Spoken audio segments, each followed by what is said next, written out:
I mentioned recently that the channel wasn't being recommended by YouTube, and I asked for your support. It worked. Every single thumbs up on the videos, every comment, and every one of you that continues to support the channel has pushed the channel back on track. Thank you so much. Before we begin, I want to let you know that this video is full of stories all the way to the end. If you think you might fall asleep, please introduce yourself in the comments. Please also like the video and subscribe if you haven't already. As always, I'd love to know where you're watching from. So let us know in the comments and share what time it is where you are. Thank you once more for joining me. Get comfortable, grab a glass of water, make sure you've locked your door, and turn off the lights. Don't forget to say hello in the comments. It's time to close your eyes.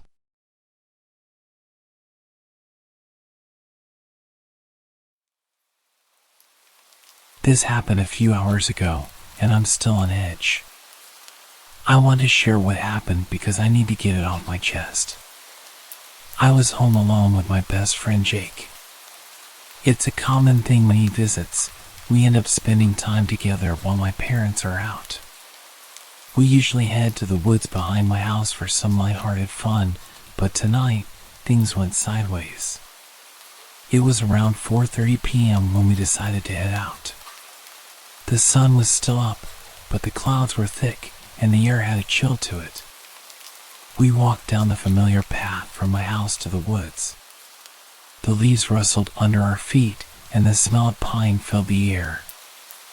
As we made our way, we joked around and talked about school. The path was usually easy to navigate, but today it felt different, like the woods were somehow denser, as if they were closing in around us. We reached the edge of the forest and pushed through the underbrush. We had this routine: we'd find some rocks, throw them into the creek, and break some sticks for fun. Everything seemed normal until we started walking deeper into the woods. The sky was getting darker, faster than usual, and the trees seemed taller and thicker, blocking out more light. About 15 minutes into our walk, we heard something odd. It was a strange scratching noise coming from behind us. We stopped and looked around, but there was nothing there. We shrugged it off as an animal and continued. But the feeling of unease started to sink in. As we went further in, the usual sounds of birds and critters seemed to vanish. It was oddly silent, and the only noise was the crunch of leaves under our feet. Jake and I both noticed it, but neither of us said anything. We just kept walking, trying to shake off the discomfort. Eventually, we stumbled upon something strange. A tattered old Barbie doll lying face down in the dirt. Its clothes were faded and torn, and it had an arm missing. It looked like it had been there for years. We exchanged uneasy glances and moved on, trying to laugh it off. Our plan was to go further in than we ever had before. We figured we'd explore a bit more and then head back. As we ventured deeper, we came across the remains of what looked like a makeshift campsite. There were some burnt-out logs and a few pieces of broken furniture scattered around. It felt weird and a little unsettling, but we decided to press on. After walking for a while, we reached a spot I recognized, a bridge made from a fallen log that spanned a narrow river. It was the farthest I'd ever been in the woods. I'd seen it before, but tonight it looked different. There was something small and white on top of the bridge. As we approached, we saw it was a deer skull, perfectly clean and eerily out of place. We both felt a shiver. The skull was positioned in the middle of the bridge, as if it was placed there deliberately. Jake suggested we turn back, but I wanted to keep going. I figured we were almost done with our adventure. On the other side of the river, there was a big hill with a small house on top. It looked abandoned, with broken windows and a roof full of holes. While we were looking at the house, we heard a loud creak coming from that direction. It sounded like it came from inside the house or somewhere nearby. The noise was sharp and unsettling. We both froze, and then Jake whispered that he thought he saw a shadow move inside the house. That's when we both decided it was time to leave. We ran as fast as we could, back toward the edge of the woods. My heart was racing, and I could hear Jake behind me, breathing heavily. I also heard him scream suddenly. When I stopped to check on him, he told me he heard footsteps right next to him. It was like someone was walking beside him, but when he looked, no one was there.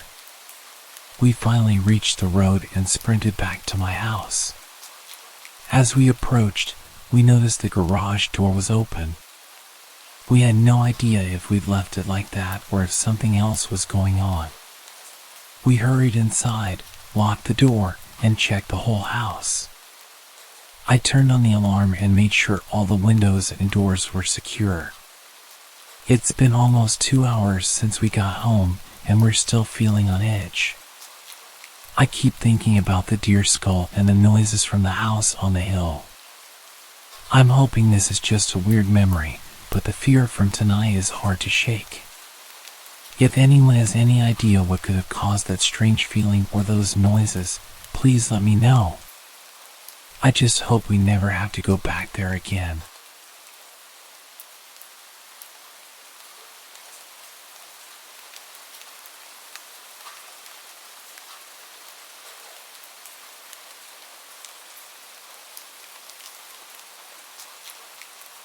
This happened just a few days ago, and I can't stop thinking about it. I'm sharing this because I need to get it out there. My name's Emily, and my older brother, Matt, and I were home alone last Friday night.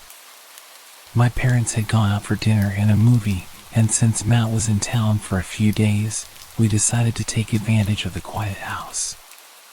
It was around 7 p.m. when they left, and we were both excited to have some time to ourselves. We decided to order pizza and watch movies, something we hadn't done in a while. We sat up in the living room with blankets and snacks, just enjoying the peace and quiet. The night started off perfectly. We watched a couple of action movies, joked around, and ate way too much pizza. Around 10 p.m., we heard a strange noise from the kitchen. It sounded like something metallic had fallen. We both looked at each other, confused, and Matt went to check it out. He came back a minute later, saying he found nothing and that it was probably just a pan falling from the hook or something. We laughed it off and continued our movie marathon, but the noise from earlier kept nagging at me. The feeling of being watched crept in, but I told myself I was just being paranoid. As the night went on, the atmosphere in the house started to feel different, almost oppressive. The air seemed heavier, and the usual creaks of the old house seemed louder. By 11 p.m., Matt was getting tired and decided to head to bed. I stayed up to finish the movie. It was around midnight when the TV suddenly went black. I thought it was a power outage at first, but then I noticed that all the lights in the house flickered and went out. I grabbed my phone to use the flashlight and went to check the fuse box. It was odd because the fuse box was fine. There was no sign of any problem. As I walked back to the living room, I heard the front door creak open. I froze. Our front door is always locked, and my parents had told me repeatedly to make sure it stayed locked when they weren't home. I felt my heart pound in my chest as I crept toward the door. When I reached it, I saw it was slightly ajar, but no one was outside. I pulled the door shut, locked it, and checked the back door just to be sure. Everything seemed okay. I went back to the living room and tried to call Matt to see if he was awake, but he didn't answer. I figured he was asleep and just ignored my calls. I decided to call my parents, but my phone suddenly died. It was odd because it had been fully charged earlier. With no way to contact anyone, I decided to wait in the living room. I tried to stay calm, but every little sound made me jump. The silence was unnerving. I sat there for what felt like hours until I heard footsteps coming from upstairs.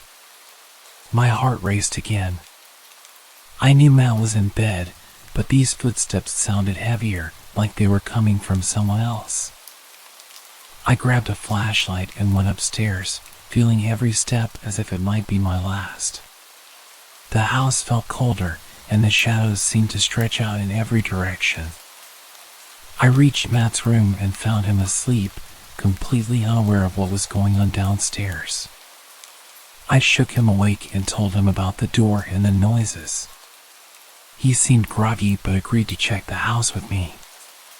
We went through each room carefully, checking for anything out of place. We found nothing unusual, but the feeling of dread was still there. We locked all the doors and decided to stay in Matt's room until our parents came home. We set up a makeshift bed on the floor and tried to sleep, but neither of us got much rest. When my parents finally got home at 1 a.m., they were confused about why the house was so dark. We told them everything that happened, and they checked the house thoroughly. They couldn't find anything amiss and reassured us that it was probably just a series of coincidences. They suggested it might have been a faulty fuse. Since then, I've been feeling uneasy every time I'm home alone. The whole experience left me on edge, and I can't shake the feeling that something was off that night. I'm hoping it was just our minds playing tricks on us, but I can't deny how strange and unsettling it all was. If anyone has any ideas about what might have happened, I'd appreciate hearing them.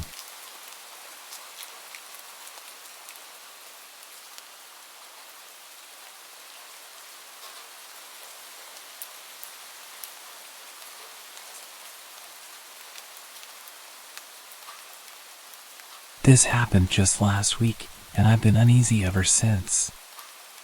I'm sharing this here because I can't shake the feeling of dread that night left me with.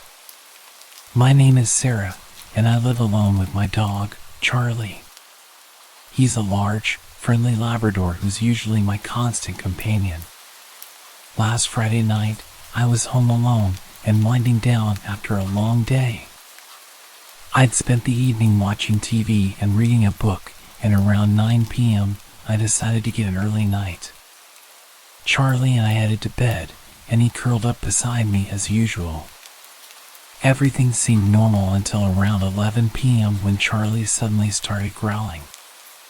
It was a low, angry growl, and it got louder and more intense. I tried to calm him down, but he wouldn't stop. He was staring intently at the door to the hallway. I got up and went to check, but everything seemed quiet. I assumed Charlie was just being protective, so I tried to reassure him and went back to bed. I figured it was probably just some noise outside that had startled him. But Charlie was restless. He kept pacing around the room, occasionally letting out low growls. Around midnight, I heard a faint noise that made me freeze. It sounded like someone was moving around in the house. I tried to convince myself it was just the house settling or maybe the wind. But then Charlie's growling turned into barking. I could hear him scratching at the door, desperate to get out. I grabbed a flashlight and went into the hallway. The house was silent again, but the feeling of unease was growing stronger. I checked the front and back doors to make sure they were locked. Everything seemed secure. I then looked through the windows, but there was nothing unusual outside, just the darkness of the night. Back in my bedroom, Charlie was now whining and pawing at the door. I let him out of the room and followed him, trying to figure out what was wrong. As we walked through the house, I noticed a few small things that were out of place. A chair that had been moved in the kitchen, and a picture frame that had fallen off the wall. It didn't make sense, but I tried to convince myself it was just my imagination. Charlie led me to the living room, where he started sniffing around the couch and growling again. The room was dark, and the only light came from the flashlight I was holding. I scanned the room, but there was nothing obvious. The feeling of being watched was overwhelming, and my skin was crawling. I decided to stay in the living room with Charlie. I turned on all the lights and sat on the couch, trying to stay calm. Charlie eventually settled down next to me, but he kept his head up, watching the door intently. The rest of the night was tense. I couldn't shake the feeling that something was off, and every creak or shift in the house made me jump. Eventually, the noises and Charlie's agitation subsided, and I managed to get a few hours of restless sleep on the couch with Charlie beside me. When the morning came, I checked the house again. Everything appeared normal, no signs of forced entry or anything out of place. I've tried to rationalize it as a mix of a bad night and Charlie's heightened senses, but the fact that things were moved and the sense of unease remains with me. Charlie's behavior was completely out of character, and I can't explain why he was so agitated. I'm still on edge, and I double-check the locks and windows every night.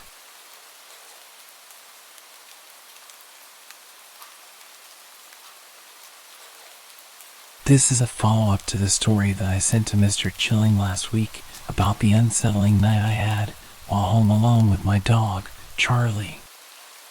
I wish I could say it was just a figment of my imagination, but it turns out there was something far more sinister going on. I'm sharing this because I need to make sense of it all and warn others. After that night, I was still on edge, and I'd been extra vigilant about locking doors and windows. I decided to have a security system installed just to be safe. The following Monday, a technician came over to set it up. While he was installing the cameras and sensors, I mentioned the strange noises and Charlie's odd behavior. He listened carefully and assured me that having a security system was a good move. A few days later, I received a notification on my phone from the security system app. It was a motion alert from a camera in the hallway. I was at work, so I opened the app to see the live feed. I nearly dropped my phone when I saw what was on the screen. A person, dressed in dark clothing, moving around my living room. They were clearly trying to be stealthy, but the camera captured their every move. I immediately called the police and told them what was going on. I was frantic, trying to get them to understand the urgency of the situation. They told me they'd send someone over right away and instructed me to stay put and not return home until they gave the all clear. It felt like hours before the police arrived at my house, though it was only about 20 minutes. They checked the footage and then went inside to investigate. I was waiting outside, pacing nervously and trying to keep my mind occupied. When the officers came back out, they had some troubling news. The intruder had indeed been inside. They had accessed several rooms, including the kitchen and the living room, where they had moved a few things around. They didn't seem to have taken anything significant, which was puzzling. The police found no signs of forced entry, and it appeared that the intruder had either entered through a window that wasn't properly locked or had found another way inside. The police collected fingerprints and took a detailed statement from me. They also checked the entire house for any potential security breaches or overlooked evidence. They advised me to review the security footage carefully to see if I could identify anything that might help them catch the person responsible. The footage showed the intruder moving through the house, but their face was obscured by a hood and mask. They seemed to be methodical, checking various rooms as if looking for something specific. The most chilling part was seeing them approach the door to my bedroom while Charlie was asleep on the other side. Fortunately, they didn't enter the bedroom, but the fact that they were so close to where I was sleeping made my skin crawl. In the days that followed, the police didn't have any new leads. They continued to investigate, but there were no further updates. I installed additional security measures, including better locks and motion sensor lights around the property. I've also made sure to keep in touch with the police regularly to check if there are any new developments. Charlie and I are still adjusting to the new normal. The sense of safety I once had in my home is gone, replaced by a constant awareness of our surroundings. I try to stay as vigilant as possible, and Charlie seems to be more on edge than before, likely sensing the residual tension. If there's any lesson I've learned, it's not to underestimate the importance of security and awareness. I'm grateful for the security system and the police response, but I can't help but feel unsettled, knowing that someone was in my home without my knowledge. If anyone has experienced something similar or has advice on staying safe after an intruder has been in your home, I'd appreciate hearing from you.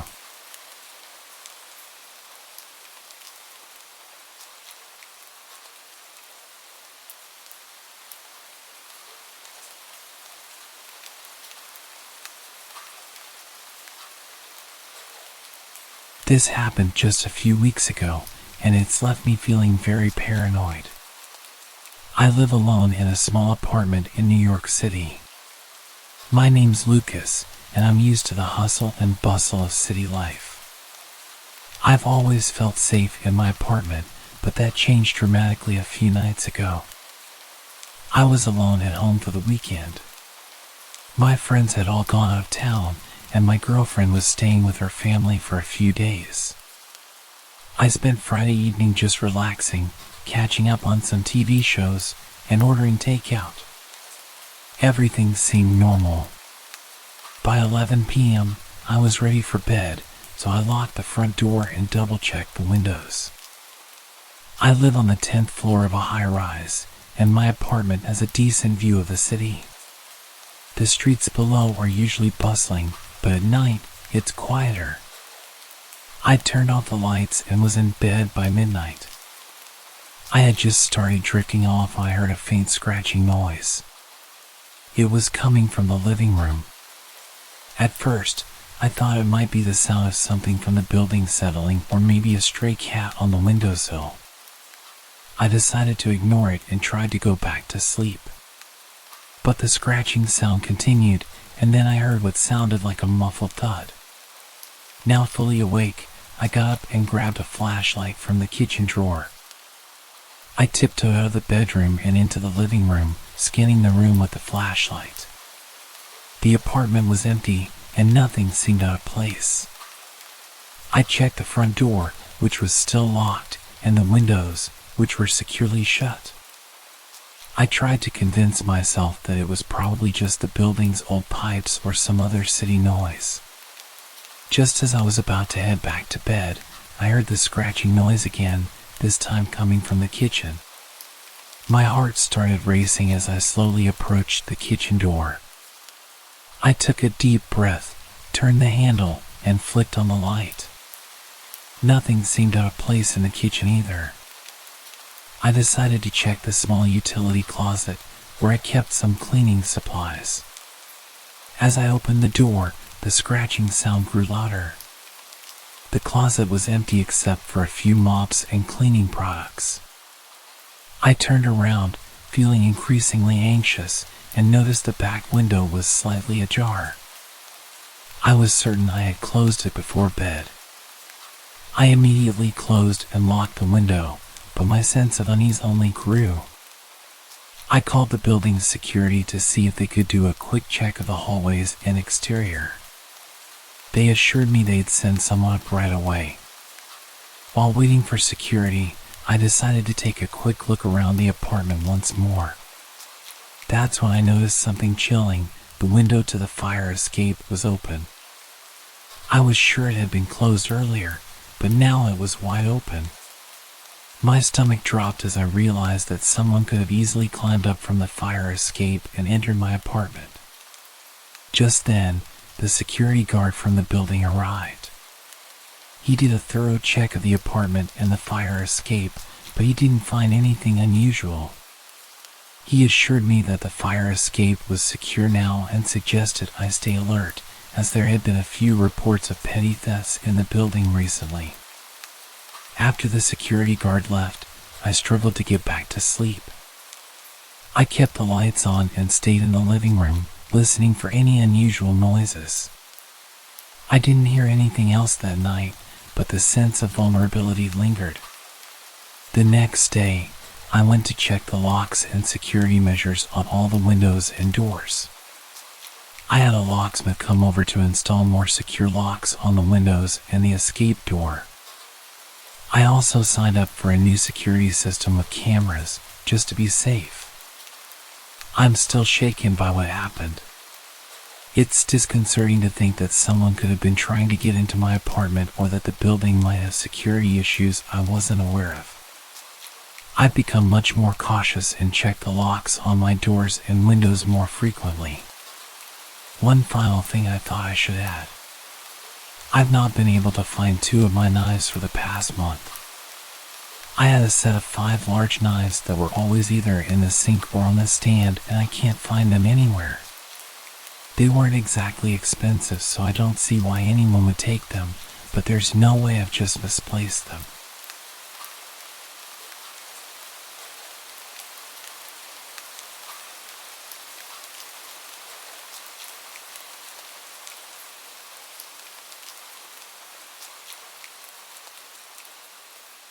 This happened a few weeks ago, and I'm still trying to wrap my head around it. My name's Kyle, and I have rented a remote cabin in the woods for a weekend getaway. I was looking forward to some peace and quiet, but what I ended up experiencing was anything but relaxing. The cabin was deep in the forest, miles away from the nearest town.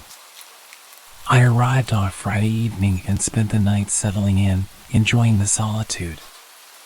Everything seemed perfect until around midnight when I heard strange noises coming from outside.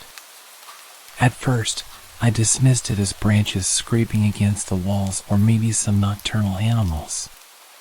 But when I heard a loud thud, I decided to investigate. I went outside with a flashlight and checked around the cabin. The night was eerily silent, with only the occasional rustle of leaves. I inspected the locks on the doors and windows, and everything seemed secure. I went back inside, feeling a bit uneasy but hoping it was just my imagination. The next day, I spent the afternoon hiking and enjoying the scenery. When I returned, I noticed that the lock on the back door looked tampered with. My heart sank. I was certain I'd locked it before heading out. I checked the cabin thoroughly but found nothing out of place. I tried to call the rental agency, but there was no cell service. I felt increasingly uneasy but decided to stay put and make the best of it. That night, I took extra precautions.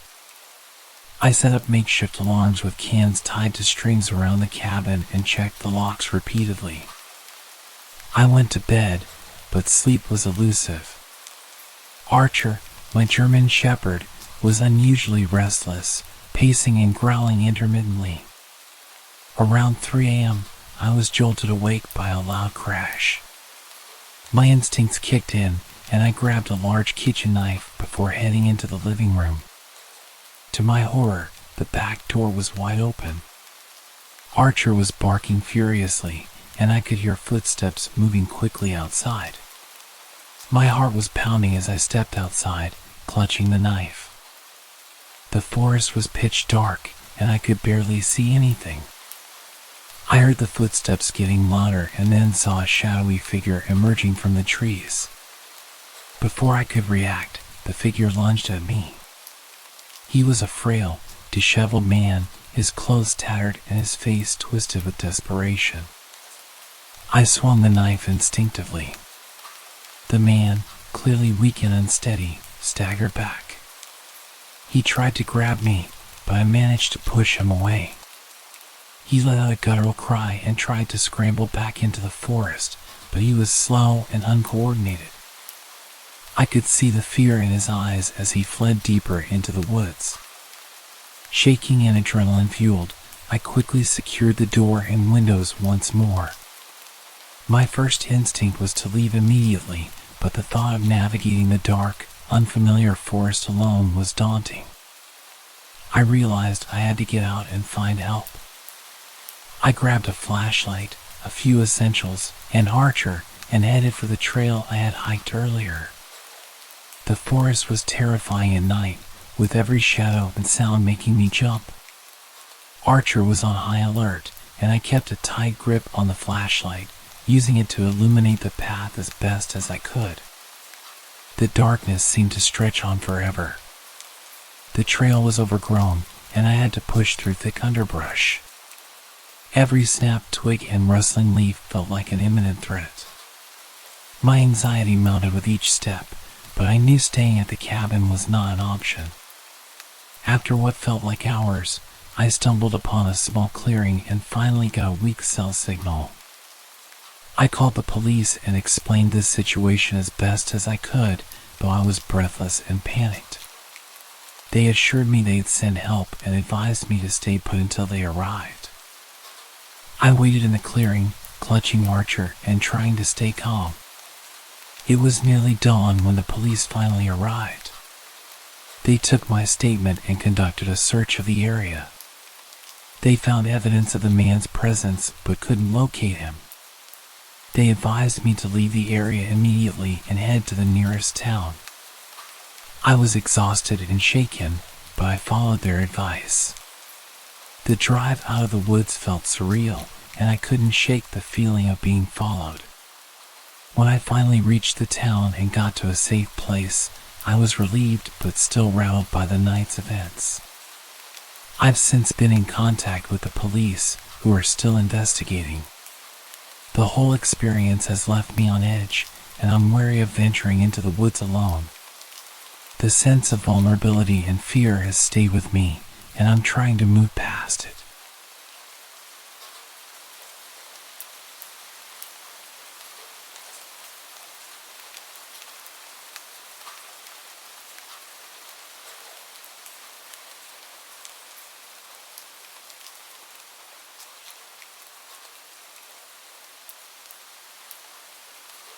I was just 14 years old, and it seemed like an ordinary night.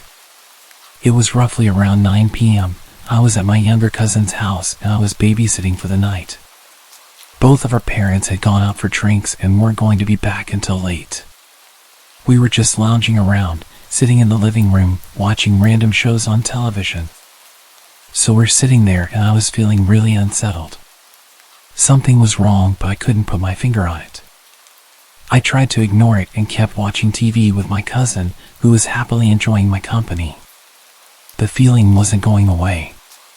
So I got up and walked to the back door to lock it.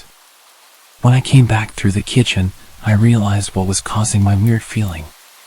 In the window, there was a very decrepit and homeless-looking man, just staring into the window, looking at my young cousin. Protective mode turned on.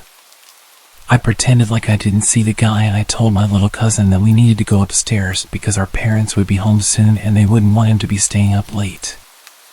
I went upstairs and put him to bed, knowing damn well that there was a man outside that wanted to get in. At the time, I was about 125 pounds and 5'8", and I played football for my school. If I remember correctly, I went downstairs and straight into the kitchen and grabbed one of those meat tenderizing hammers. I turned back to the window where I saw him before. He wasn't there. So I ran back to the front door and checked that it was locked. Both the deadbolt and the knob were locked. I ran back upstairs with my meat tenderizer and went into my cousin's room and sat down in front of the door. He asked me what I was doing, and I said that he didn't need to worry about it and that he should keep his head low. I called the cops and then my dad and uncle. Cops said they would take half an hour, and my dad and uncle were 45 minutes away. All of a sudden I hear a window shatter and the sound of heavy boots walking around on the tiles. I told my cousin to stay calm and hide under the covers. I whispered to him that he needed to stay silent. I could hear the guy walking around downstairs. It was horrifying. I gripped that damn meat tenderizer and waited. About 5 minutes pass, and then I hear the boots walking upstairs. At this point, I was having a freaking heart attack. My cousin's door is no more than 10 feet from the stairs. I heard him opening the doors to my uncle's room, then the bathroom. My cousin's door was next along the hallway. I was shaking with adrenaline at this point. Suddenly, he decided to walk back downstairs, and I heard him open the door to the basement. 15 minutes later, the police showed up and burst into the house. They came up to our room, and I told them that I heard him go into the basement. They rushed down there and caught the guy without much fuss. It turned out the guy was loose from a mental hospital from the city about 20 miles away. He had the mental age of a child and had broken into a few other houses in the area. I had nightmares for months afterwards.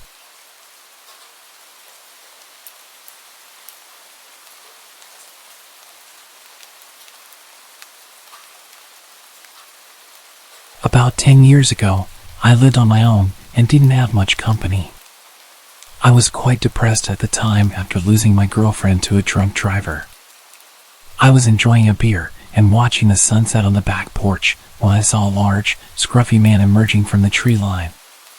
My heart skipped a beat as he stumbled towards my house in a menacing way. Living alone, I often used my backyard for target practice. And at that moment, I was immensely grateful for it. Instinctively, I rushed to bolt all the doors while frantically dialing the police. What I didn't know was that this intruder had broken in the day before through a basement window and had spent the night squatting there. He had left the basement door unlocked, and at this point, he'd made his way inside the house and was making his way up the stairs towards me. I gripped my rifle, aiming at the approaching man as he descended the hallway. I shouted at him, ordering him to stop and get on the ground, but he just kept walking towards me. I fired the first round, loaded with rock salt, but he showed no reaction, undeterred. I quickly followed with a rubber bullet to the chest. Yet the drugged-up guy, who was clearly out of his mind, continued advancing. This guy was huge, at least twice my size, and I realized that whatever drugs he had in his body were going to push him through any pain that a rubber bullet would inflict. He was backing me into a corner. I desperately begged him to stop and warned him what would happen, but he just moaned at me like a zombie and lunged towards me. I took my third shot. I can't recall whether it was buckshot or a slug, but it left a gaping hole in his chest. It barely even slowed him down. He kept coming, and in a frenzied struggle, he wrestled me to the ground. He was moaning and coughing up blood. Suddenly, he grabbed my face with both of his massive hands and started squeezing my head. It was utterly terrifying. I could feel him trying to burst my skull open like a balloon. I don't know how long it actually lasted, but it felt like forever. Eventually, the injury finally caught up with him, and he died on top of me. I was laying with him crushing me for a few minutes. My energy was completely drained, and I could barely breathe with his weight on top of me. His body was pushing my rifle into my chest, and it was causing me serious pain when I tilted his body to the side. I was completely drenched in his blood, and I can still remember the overwhelming smell. I'd completely forgotten that I was still on the phone with the operator, who had heard our entire exchange, which more or less amounted to me pleading, "Stop, or I'll shoot," and the man menacingly taunting. The police arrived soon after, and the incident made it to the local papers. There was a criminal investigation, but eventually, I was cleared of any wrongdoing. It turned out that the intruder was wanted for murder of an elderly couple in Baltimore and had somehow made his way 50 miles up the road into our rural area.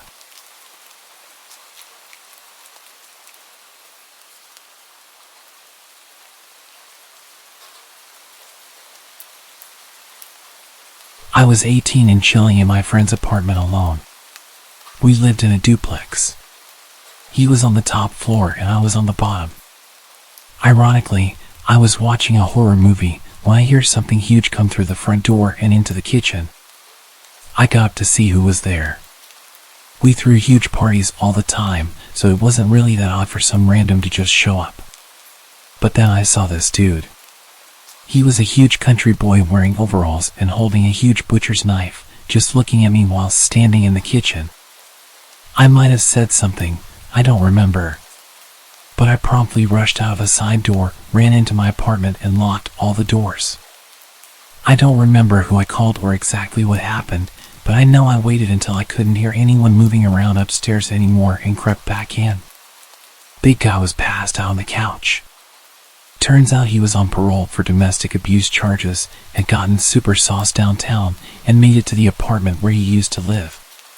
He was arrested and we never heard from him again, so I assume his parole didn't go too well. I also have another story from that apartment, possibly related. Again, I was home alone and waiting for my friend to get back so we could play some Xbox. It's like 1 a.m. and suddenly there's aggressive banging on the door. As I mentioned, it wasn't unusual to have unexpected guests, but banging like this? Not normal. I get closer to the door and this guy is screaming about money, and he kept referring to someone called Big Man. Open the door, Big Man. Big Man apparently owed him $10,000 and he was here to collect. He had something metal. I assumed it was a gun or a metal baseball bat. I could hear the clang noise when he'd smacked the door. I was pretty high at the time and didn't know what to do, so I just stood on the other side of the door for about 20 minutes whilst he shouted abuse and tried to kick the door down. Pretty dumb, but I was young and stupid. He did eventually leave, and I don't know if he came back one night during a party or what, but I never heard about him again. One final thing that happened in that apartment. It was the day after a party. My flatmate was once again out and it was just me at home. There was a knock at the door and I looked through and could see a delivery guy. I opened the door and he says he's got a delivery for me, already paid for. He's just carrying a delivery bag that seems suspiciously light. He asks where's Jason and I ask who that is. He tells me Jason ordered it and says he can only deliver to Jason because he paid for it. I didn't know anyone with that name and the guy didn't look like your typical delivery guy. I told him he must have the wrong address and this guy shoves his hand in the door and pushes it open whilst I'm trying to close it. We have this intense standoff where I'm trying to tell him that Jason doesn't live here and he insists that I let him in to check. He gives me this serious stare and tells me it's just Jason he needs to see. He decided to drop the delivery man act, and it was clear that he and Jason had business. I was about to let him in to prove that Jason didn't live here when my flatmate came home and celebrated the fact that I'd ordered pizza. The guy dropped his bag and left. It took me a while to put all of the strange encounters together. The guy on parole who'd broken in originally was probably the guy that owed people money and had people showing up to get him to pay. We both moved out a few weeks later. That place was too much trouble.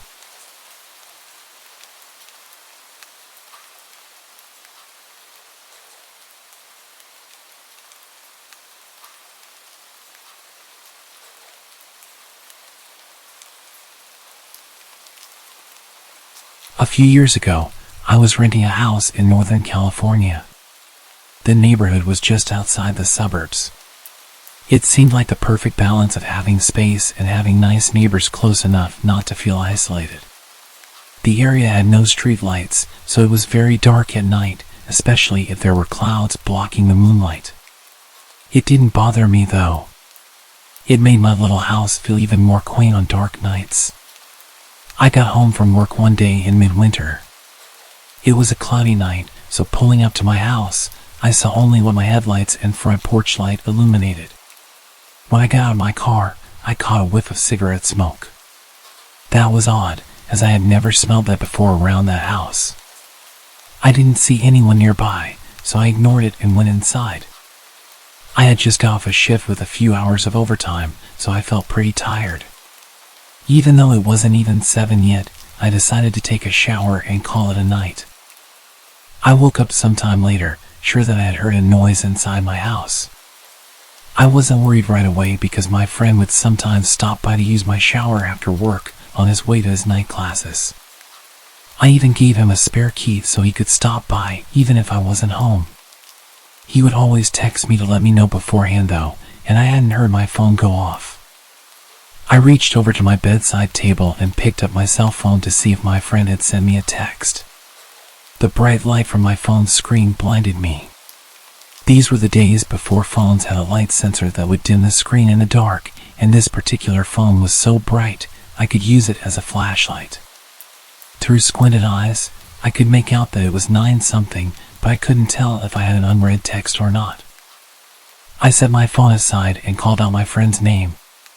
There were a couple of seconds of silence before I heard loud footsteps as someone started running through the bottom floor of my house.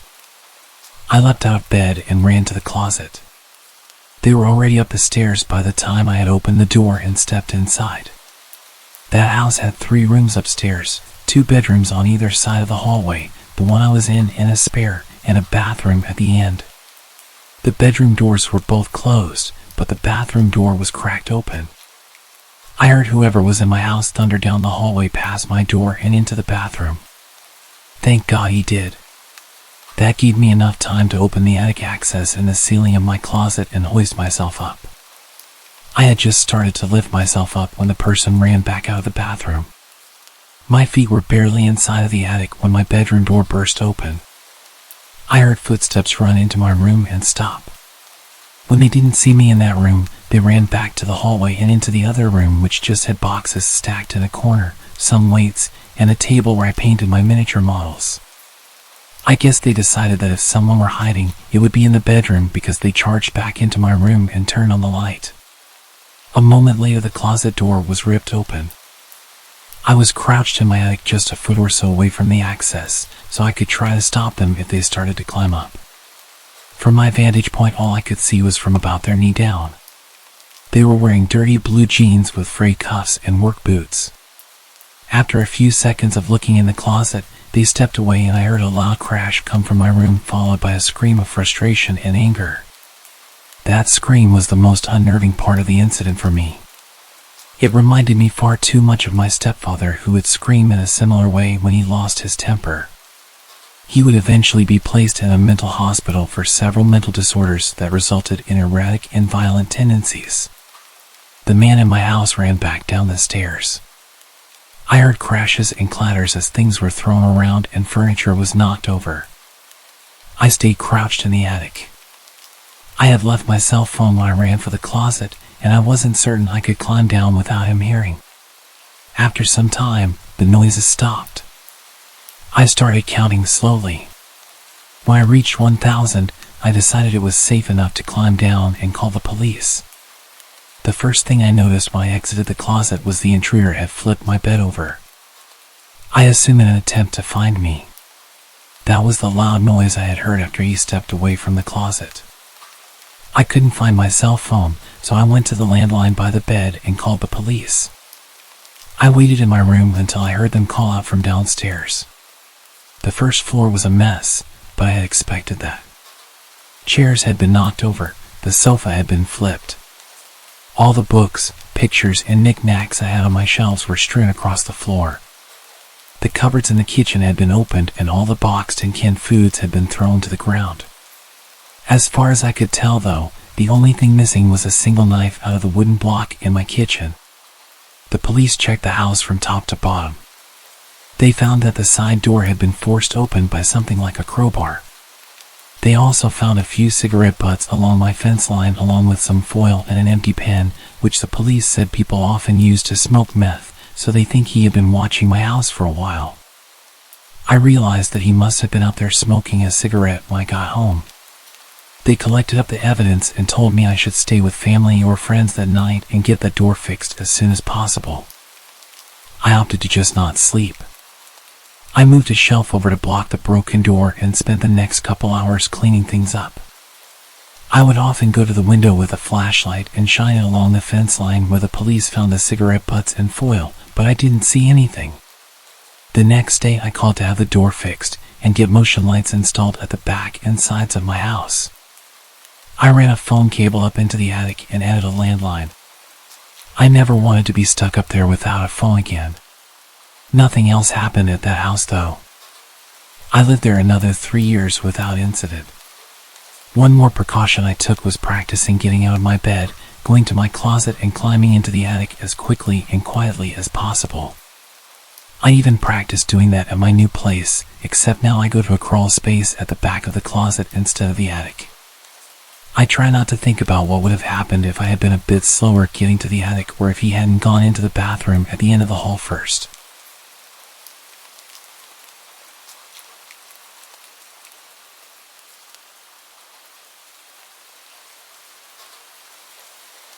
My roommate was out of the house for the week, so I had the place to myself. It was spring break, so my college classes were out. I had no plans and really nothing I needed to do. On Monday, I was basically trapped inside due to a huge storm blowing through our city. This was common around this time of year, but it still always seemed worse every time. The trees always looked like they were going to blow away, and the house would shake and creak non-stop. Knowing I wouldn't be able to sleep, I decided to just stay up. I turned on the Xbox and started up one of my video games and played for well over an hour, probably until 11 o'clock when the doorbell rang. I paused the game and got up, but then I remembered the whole storm situation.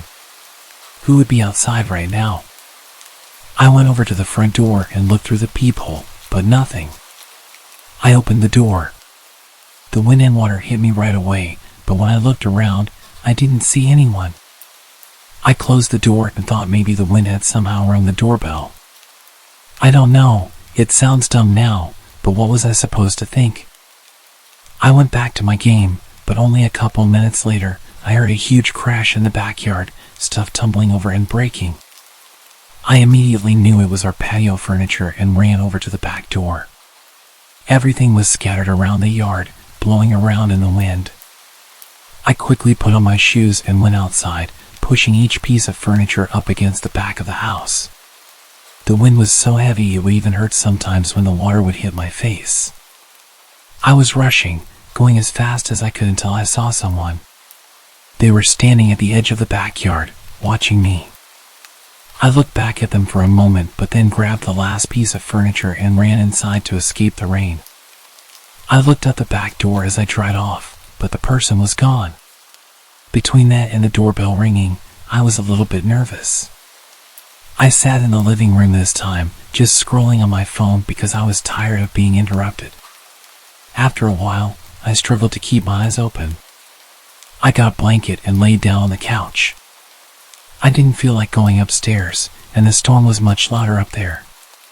It took a while, but eventually, I drifted off and fell asleep. A few hours later, still well into the night, I woke up from a sudden burst of heavy wind outside, shaking the house. I pulled the blanket to the side and sat up, moving my feet to the floor as I prepared to go check if the furniture outside was still there. But just when my feet touched the floor, they were soaked. It woke me up immediately. I looked down and saw a puddle on the ground right next to the couch. Then I saw another, leading in a line across the floor. Inside the puddles were faint muddy shoe prints. I stood up and ran to the corner of the room, heart beating rapidly in my chest. After a minute of hearing nothing but the wind outside, I slowly followed the shoe prints. They led all throughout the house, upstairs and down, but I could clearly tell that they entered through the back door, which I had stupidly forgotten to lock in the rush of getting out of the rain. I locked it and pulled my phone out to call 911, but then the thought crept into my mind, what if they're still inside? I stayed quiet and moved into the corner of the house where I felt the most hidden. I waited in silence for them to arrive. When they did, they took a look around, seeing everything I saw, but nothing more. They told me it seems like a personal attack because nothing was missing, and they were clearly focused on my house in particular. However, they walked right up to me while I was sleeping and seemingly did nothing but watch me, which is super creepy but doesn't make much sense. If they wanted to do something to me, they would have done it at that moment. After some thought, this had led me to believe that whoever it was had actually come from my roommates. They saw me, then looked around the whole house, and then left, doing absolutely nothing. So if this was a personal attack and my roommate was there, I think things may have gone a lot worse than they had.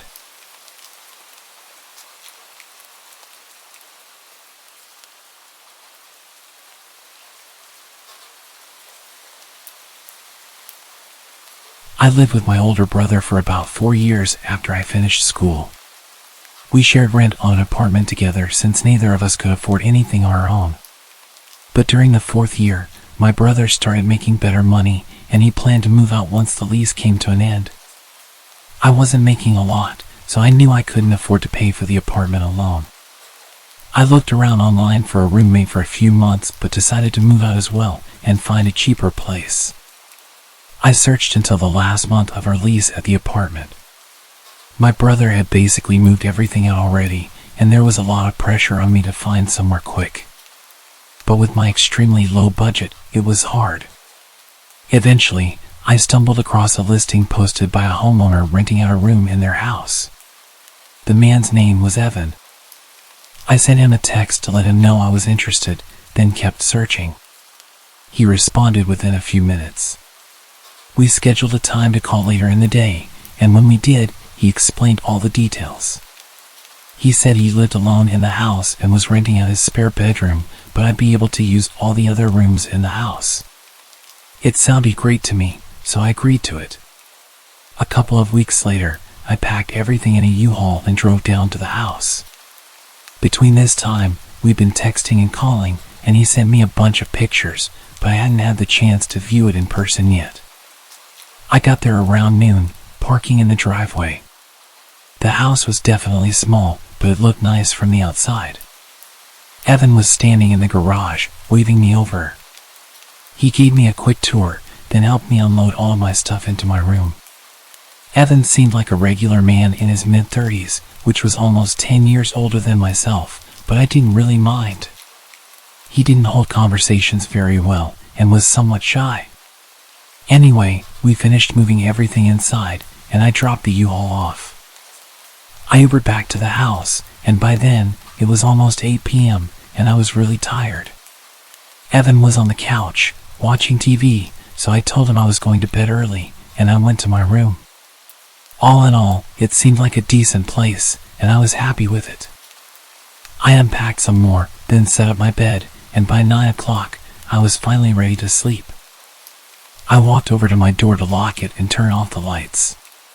But as I reached my hand out, I saw the knob on the door was empty. As in, there was no lock on it. Confused, I opened the door. The lock was on the outside of the door. I stepped into the living room and asked Evan why the bedroom door locked from the outside. He looked confused and said he never noticed that, but he would switch it around tomorrow. I shrugged and said okay, then went back to my room. I was tired and not too worried about it, but it was definitely an odd find.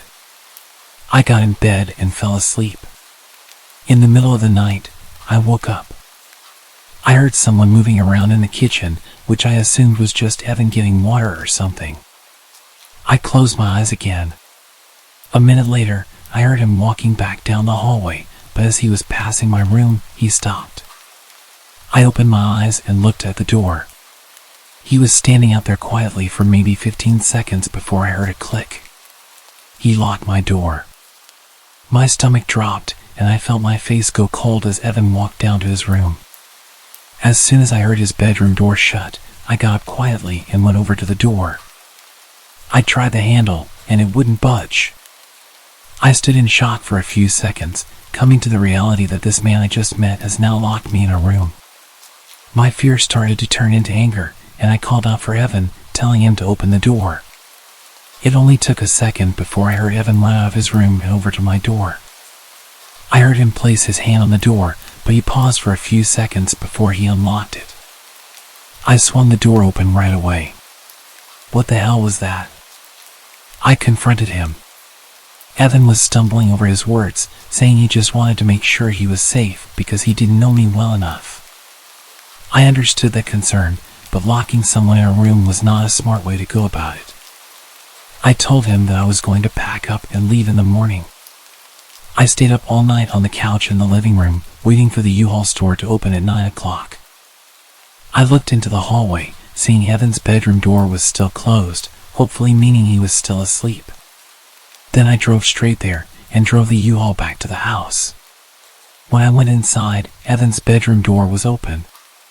"Evan?" I called out. I walked over to his room and peeked my head inside. His room was empty. I moved my eyes around the room in disbelief, seeing as things were only getting weirder. I backed out and got straight to moving my stuff. I powered through 2 hours of moving boxes and taking apart my bed.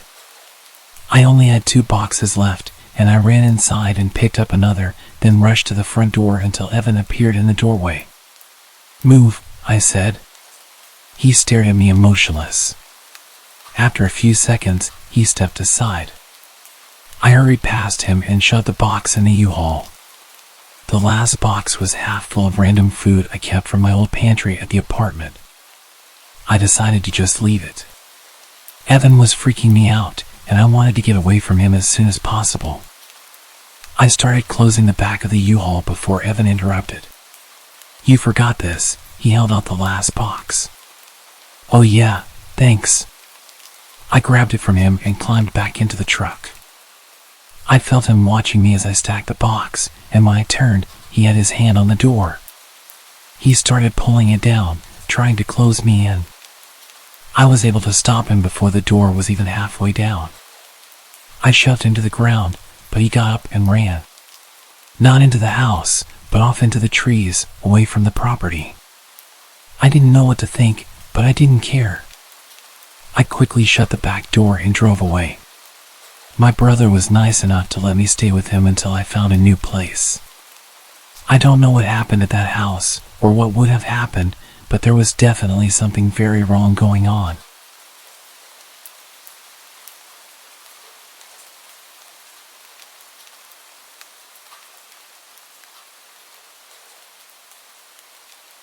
This all happened roughly around 4 years ago, but the experience has haunted me almost every single day since it happened.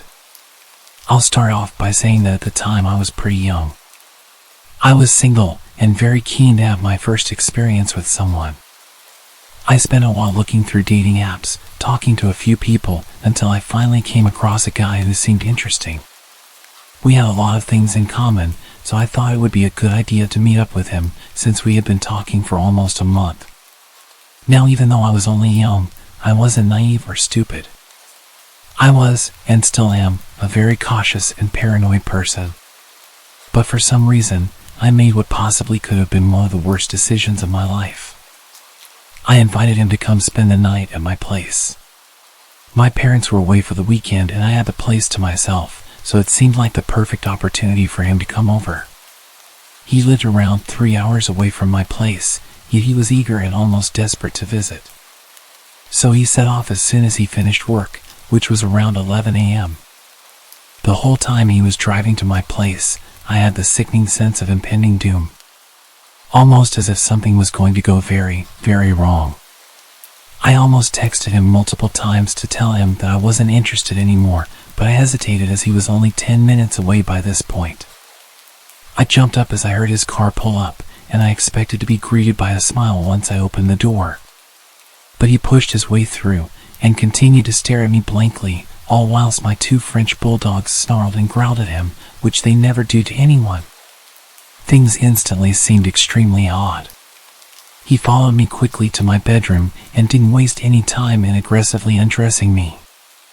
I hesitantly went along with it, as this was my first experience with someone. He was almost 6 years older than me, so I was pretty tense. Fast forward to a couple of hours later, he suddenly asked me if he could sleep in my room, which confused me as it was only 5 p.m.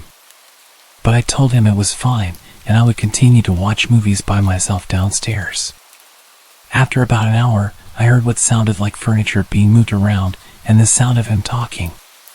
So I made my way upstairs and opened my door, only to find him crouching in the middle of my room and breathing extremely heavily. When I asked if he was okay, he motioned for me to get on the bed. He sat me on his lap and proceeded to place a blindfold over my eyes, putting his hands around my neck lightly. I was already feeling extremely uncomfortable, and it worsened as he tightened his grip around my throat. He asked, "Does anyone know I'm here? Do your friends know who I am and what I look like?" I instantly answered, saying that my sister and friends knew he was here. This was a complete lie because I don't have a sister, and my friends were unaware, but something inside of me forced me to say it. After minutes of awkward silence, he stood up to gather his things. I noticed that in his backpack, he had tape, rope, and handcuffs. At first, it didn't concern me as I knew he was into that stuff, but looking back, I think it was intended for something much worse. All of a sudden he said, "I think I'm going to head home. I have a long drive, and I'm rather tired." I didn't hesitate to let him out of my door because I was already extremely uncomfortable. As he left, he failed to even look at me or say goodbye. He raced off down the street as soon as he got into his car. I ran back to my room to see if he had left anything because he'd left in a hurry. I found a note on my desk with the words, "Being nice is what saved you." At the time, I had no idea what the note meant. Now that I think about it, I seriously think that he had very ill intentions toward me. I'm still angry at myself for letting a stranger into my home, which was obviously a big mistake. I immediately blocked him on all of my social media. I am just so lucky that I made it out alive. All I know is that he is now somewhere back in America. I don't really know why he was living in the UK at the time that I met him, but all I can say now is that I am glad that he is many miles away from me.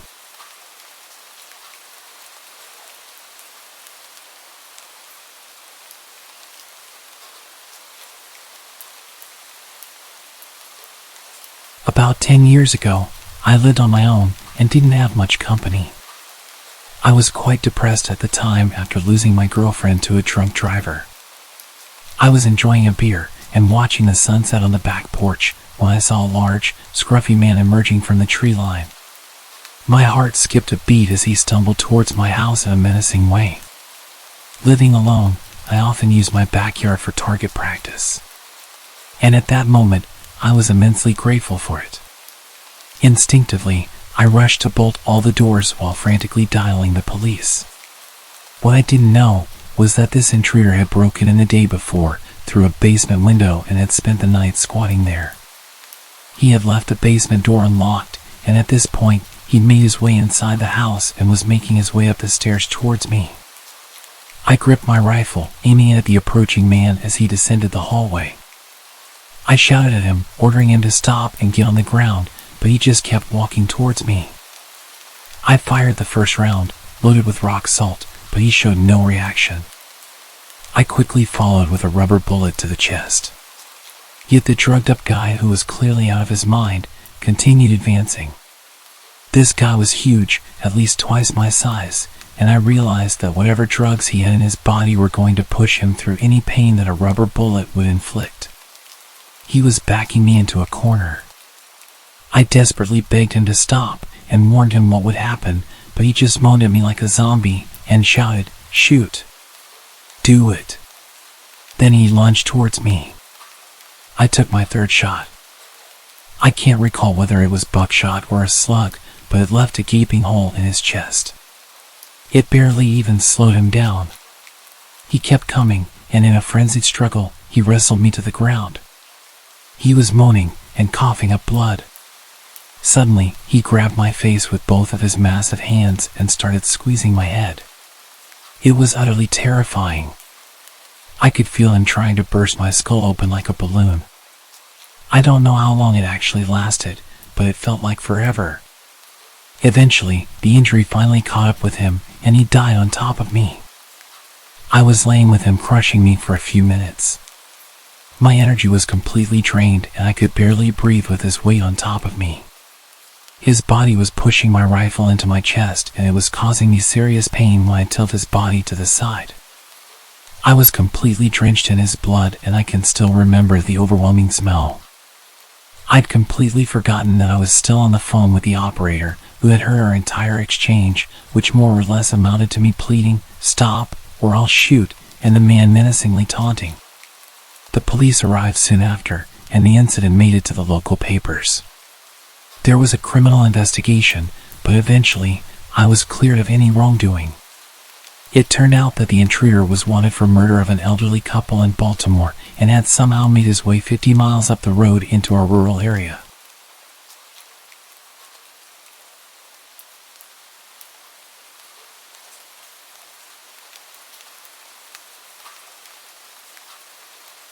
This all went down in the summer of my 8th grade year. I was on my way to finally becoming a high schooler, and it was legitimately one of the best summers of my life. I had 3 weeks of no school until I was officially in high school. I spent my time mostly playing video games, sleeping, or playing basketball with my friends. I was actually home alone for an entire week, and my parents thought I could hold down the fort. I was a relatively good kid, and they trusted me. So it wasn't really that big of a deal. Besides, I had a cell phone, so if anything were to go wrong, I would have a way of calling someone for help. My dad also gave me access to one of his credit cards for when I got hungry and didn't want to eat what we had at the house. I was really stoked about having the house to myself. I've had people tell me that it was pretty messed up for my family to leave me alone for that amount of time, especially considering I was only 14. They didn't expect anything bad to happen, and neither did I. It was a rare occasion that they were gone for so long. This wasn't something they did often. As a matter of fact, I still live with my parents now, and I've just turned 19. Ever since that day when everything went down, I haven't been home on my own for more than 24 hours at a time. It was a Friday night around 11 p.m. when I heard my phone go off. I received a text message from an unknown number, and all it said was, "Hey." I messaged them back and asked who they were, and they immediately became passive-aggressive, upset with me for not knowing who it was. I apologized to them, thinking it was someone I was close with. I had just gotten a new phone a few months prior and lost all my contacts, so I explained that to them, and they still seemed pretty upset. They started harassing me, and I ended up thinking they were just pranking me, so I turned my phone on silent and continued playing my PlayStation. I'm not sure how long later, probably around 10 minutes or so, I heard a knock on my bedroom window. I thought I was just hearing things at first, but I still decided to check and see who was out there just in case. I moved my blinds to the side and looked out the window, but I didn't see anyone. I wasn't convinced. I knew I heard a knock and was starting to become very paranoid. I looked through some of the windows throughout my house to see if I could spot anyone, but again, there was nobody. I can't deny the eeriness I felt. It was like something was about to happen, something really, really bad.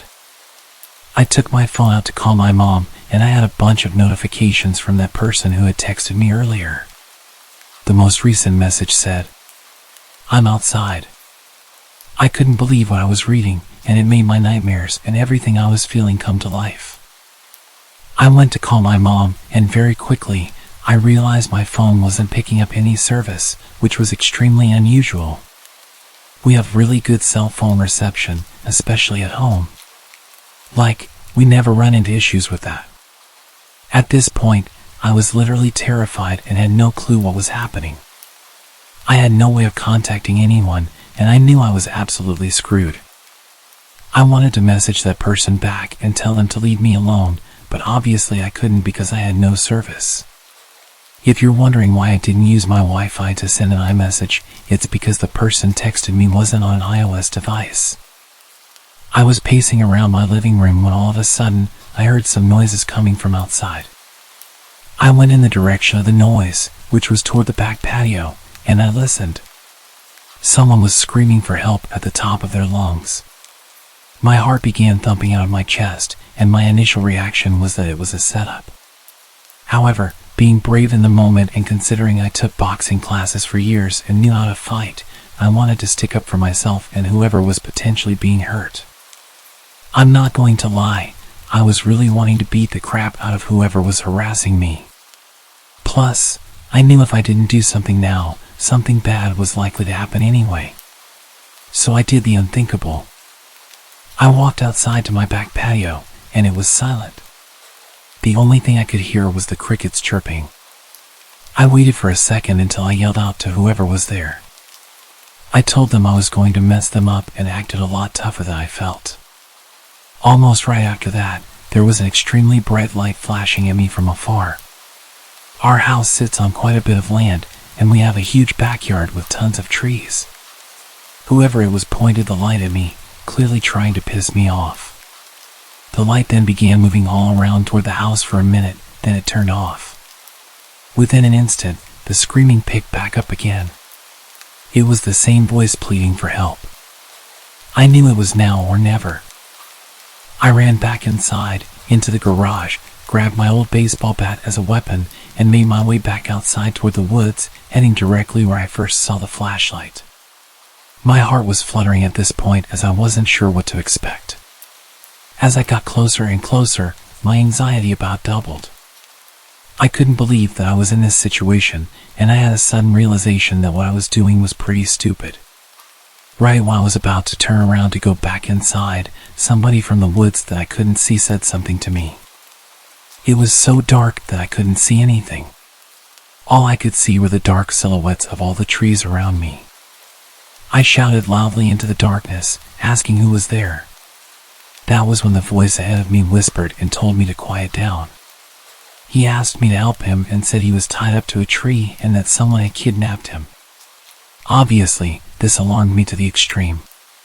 Despite me thinking it was possibly a setup, I went with my instincts and wanted to help him. It's going to be okay. Just calm down.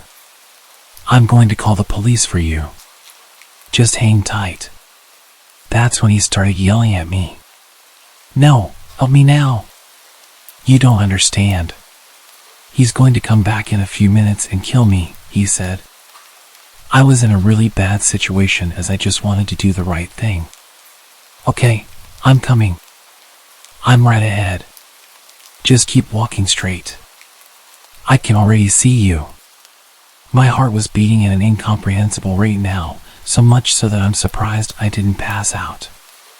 All the thoughts crossing my mind set me into a panic, and I was fully into the woods at this point. I looked ahead after walking for maybe 20 or 30 seconds and saw a dark shadow that looked like a person about 30 feet away. Hey man, is that you? I asked, but he didn't reply. I sat in silence for a moment while I tried to piece together what the hell was happening. If that was him, or even if it wasn't, I was in some deep trouble because the man I was looking at definitely wasn't tied up to a tree. He was standing up straight and very much alive. In only a moment's time, the person started running at me. It was at that exact moment I started backing up. Slowly, I eventually snapped out of it and booked it all the way to my house. Somehow, I made it inside before he caught up to me. I shut and locked the sliding glass door behind me, and he was standing right there, pulling on the door, trying to get it open. He was a very tall but slender-looking man with a wolf mask and a big-ass hammer. I barely hesitated and ran to my room. I know what you're thinking right now too. Why didn't I just defend myself with the bat? Well, originally, that was my plan, but things happen. I don't know. I was absolutely terrified, and you would be too if you were in that same situation. I was pacing back and forth in my living room, trying my luck with my phone again, but still, I had no service. I started having some sort of manic episode and began screaming and punching my couch. I was extremely angry and sick of being the victim. I almost ran out there and beat him myself, but I chose a different approach. I waited patiently, and sure enough, after only a minute, he was knocking on my front door. I ran over to the door and told him to see what happens if he stepped even a single foot in my house. He wouldn't be walking out if he did, that's for sure. He then started laughing. I just kept quiet and went back to my room. The knocking grew louder and louder, and eventually, he started screaming. I had no idea what he was saying, but I think he was mocking me. A few minutes went by of this, and that's when I heard my living room window shatter. I got myself ready and hid behind my open bedroom door, just waiting for him to walk in. The footsteps got closer and closer as he walked into a few different rooms. Now he was heading to mine. I gripped the bat tighter and said a little prayer. He walked in, and I was able to hit him in the head with the bat. He fell straight to the ground. I hit him a few times while he was down as well, to make sure he wasn't getting back up anytime soon, and I ran. I ran down the road about 5 or 6 miles to my friend's house, and when I finally got them to answer the door, I briefly explained what happened, and they let me use their phone to call the police. A few police officers were sent to my house, and a few officers to my friend's house as well. I then called my parents, and they rushed home. They were over 2 hours away, so it was going to be a while before they made it back. I told the police exactly what happened, and it turned out I had killed the intruder. I didn't know if he was dead until the police officer told me. I was worried I was going to be in trouble, even though I didn't do anything illegal. It was self-defense. The police took me in for questioning, and since I was a minor at the time, they had to bring my parents in as well. Yes, I killed a man as a teenager, and everything about it has completely changed my life. I've been numb, I've been scared, and I've been anxious. I can't tell you how many nightmares I've had about this whole thing. It's all over, and this was years ago. Sometimes it feels like it only happened yesterday, and I relive the whole thing, the blood, the screaming, and more importantly, my lost innocence.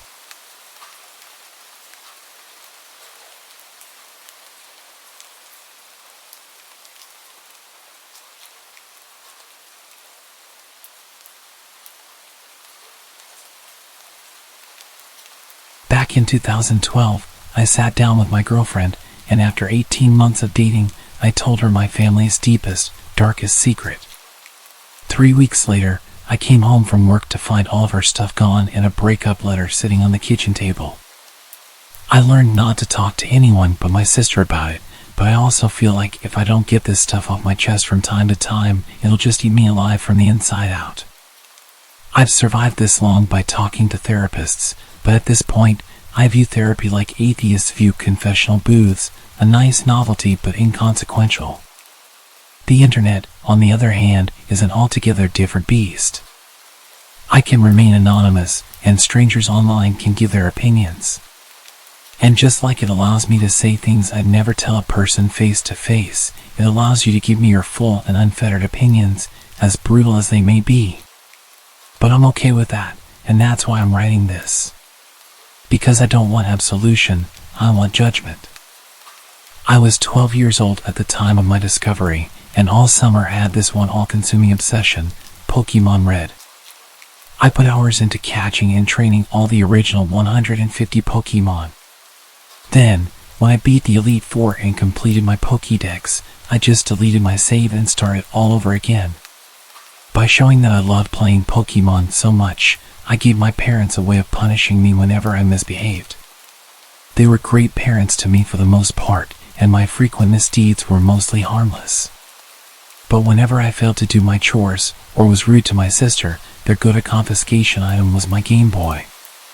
It'd go like this: they'd hide my Game Boy somewhere, but I'd always find it, then get caught playing it and have it taken away again. This meant that I spent a lot of time snooping around their bedroom and my dad's office. Since it was still summer vacation, I had plenty of time to do it. It was during one of my little searching sessions that I discovered my dad had a secret space hidden away in his office. He normally kept it locked, but during one afternoon snooping, I found the key in his office. My dad had this big old antique cabinet that he kept all kinds of junk in, and I knew he sometimes hid my Game Boy in it. So after having no luck elsewhere, I began to search it. I remember sticking my hand into one of the bottom cabinets, leaning in just a little too hard, and then I heard a dull crunch of wood as the rear wall of the cabinet suddenly gave way. When I looked, hoping I hadn't broken it, I saw that there was a small hidden compartment. Due to the dim light, the only thing I recognized at first was the gun. But there was also something that looked like a letter and, more importantly, something shaped like my Game Boy. I reached out to grab it, but as soon as I touched it, I realized it wasn't what I was looking for. It felt leathery, not the plastic I was used to, and as curiosity got the better of me, I pulled it out of the hidey hole to see what it was. It was a journal, this old-looking leather-bound journal. When I opened it up, I recognized my dad's handwriting. I might have recognized his handwriting, but I definitely didn't understand most of what was written. The entries were clearly dated, but what followed was an unintelligible mess of abbreviations, words, and phrases. There were also these little hand-drawn diagrams of what looked like beds along with stick men that had their limbs contorted into unnatural positions. I didn't understand what I was looking at, but I just knew from the fact that it was hidden that it was some secret side of Dad that he didn't show us. I was so filled with grim curiosity that I felt compelled to check out the other stuff. First came the gun. It was much heavier than they looked in the movies, and it was much scarier. I held it like it was made of glass, not even daring to touch the trigger. I then put it back as slowly and carefully as I could. I saved the thing that looked like an envelope until last. I figured that it would be sealed, but after retrieving it, I saw that it wasn't an envelope at all. It was one of those plastic wallets that 1-hour photograph developers give you, the kind that house all your photos and negatives tucked inside. I figured that it might be pictures of my family, since those are the only kind I've ever seen come out of a wallet like that. But the only member of my family present in the pictures was my dad, and this version of him was unlike any I'd ever known. The first few pictures were of a bed, somewhere I didn't recognize. It didn't look all that remarkable at first, but then I noticed the rope tied around the bedposts, and that bad feeling I had started to intensify. The next few pictures were of a bunch of tools all laid out on a wooden table, but I noticed a few other things mixed in with them. There was a hammer, a hand drill, a pair of metal pliers, all home improvement stuff, but there was also a scalpel and other surgical-looking tools that looked so sharp they made me wince. The next photographs I saw were of my dad, but like I said earlier, there was something really off about him. He'd taken some pictures of himself, but he seemed to be particularly interested in the way his eyes looked, as some were close-up shots of them. I don't know why he didn't just take a look at them in the mirror, but then again, I had no idea why Dad was doing any of this stuff, let alone why he wanted to hide it from us. When I saw the next picture, I got this intense feeling of dread and knew that I was looking at something he'd never want his family to see. I figured the first person in the selfie was my dad, but the face was covered by a kind of cloth sack made of black wire mesh, so I couldn't be 100% sure. Assuming that he could see out of it, there was no good reason why my dad would want to cover his face up like that. There was also no good reason why he'd want to use it as a blindfold, and the thought of him doing something like that filled me with dread. But then, when it came to the next few pictures, that feeling was replaced by one of confusion. The pictures showed a young Asian man smiling as he posed next to an art installation somewhere downtown. The next picture was of my dad smiling next to the same art piece. I didn't recognize the guy, but I did think it was odd that he looked way younger than my dad. The happy vibe continued for a few other photos. There were pictures of them drinking together at a bar. Pictures of the Asian guy looking like he was dancing. It was all smiles in all the pictures. Suddenly, the vibe of the photos changed dramatically. In the next picture, he was standing awkwardly with his arms by his sides, with a look of slight fear on his face. The next few showed him tied to the bed. He was looking up at the camera, and the terror on his face was even more pronounced. The final picture showed a man in that cloth mask leaning over the guy. I couldn't see what they were doing, but the guy's legs were all tensed up and pulling on the ropes that bound them, almost like he was in an intense amount of pain. I remember having an incredible visceral reaction to that last picture, so after shoving the photos back into the wallet, I tried to put everything back into the little hidey hole exactly as I'd found it. After that, I abandoned the search for my Game Boy, locked up my dad's office, and spent the rest of the afternoon in my bedroom, swinging back and forth between thinking about what I'd seen and trying to forget about it altogether. When my dad got home from work, he just figured that I was angry at him for confiscating my Game Boy. Only my mom realized that there was something deeper going on, but I couldn't bring myself to tell her what I'd seen. If I did, it would be the end of my family as I knew it, so I just kept my mouth shut. It wasn't that I didn't want to talk to someone about the pictures, I just didn't know how to do it without some kind of familial apocalypse. Besides, I wasn't even sure what I'd actually been looking at. I tried to pretend that I hadn't seen anything, but my relationship with my dad was never the same afterward. All I could do when I saw his face was picture him in those photos, wondering what the hell he was doing to that poor unsuspecting guy. I assumed Mom knew nothing about what my dad had been doing in those photographs, and I felt incredibly sorry for her. But at the same time, I was burdened with the horrific guilt of being the only one who could warn her, but not being capable of it. Then the day came when he walked into my bedroom and asked me the one question I'd been dreading for almost a year. When he asked if I'd been in his office recently, the words sent a chill through me. Thankfully, I learned to hide my emotions very well, so without looking up from playing Sega, I just flatly told him no. After that, I hoped to God that he wouldn't question me further, and I prayed to hear the sound of the door closing behind him. But the seconds went by, and the door didn't close. He just stood there, staring at the back of my head, saying nothing, doing nothing. When he asked me if I was sure, I just kept my eyes locked on the screen and gave him the most nonchalant denial I could muster. Those were some of the scariest few moments of my whole life, and even when the door finally closed, I was terrified that he'd be standing there waiting to have a private talk with me. He wasn't, which was obviously a huge relief, but as I got back to my game, I started to wonder if he had actually taken me at my word. Then, like a bullet between the eyes, it hit me. Some minor detail from almost 2 years ago came rushing back into focus. After the dread got too much for me, I just shoved the photos back into the wallet. What I hadn't done was rearrange them back into their original order. Someone who really knew those photographs, someone who put them together, would know exactly which order they were in. This was obviously a huge problem for me, but as I continued to think on it, I realized something. He couldn't actually accuse me of looking at the pictures. He couldn't just outright accuse anyone because if they weren't the guilty party, they'd know that he'd been hiding something. That little detail was the only thing that saved me from God knows what, for years. With time, the whole thing kind of faded into the background. It was always still there. But the idea of my mom finding out about the pictures, of seeing all the heartbreak and the shame in her, I just couldn't let that happen. Don't get me wrong, I was in almost constant terror of my dad hurting us, but with each day that passed, it grew easier to reassure myself that we were fine. The next time the photos seriously got into my head, I was in my second year of college. I was on the opposite side of the country, studying at USC as far as my grades could take me.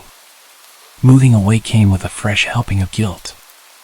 I felt like I abandoned my mom and sister to whoever my dad truly was, or at least used to be.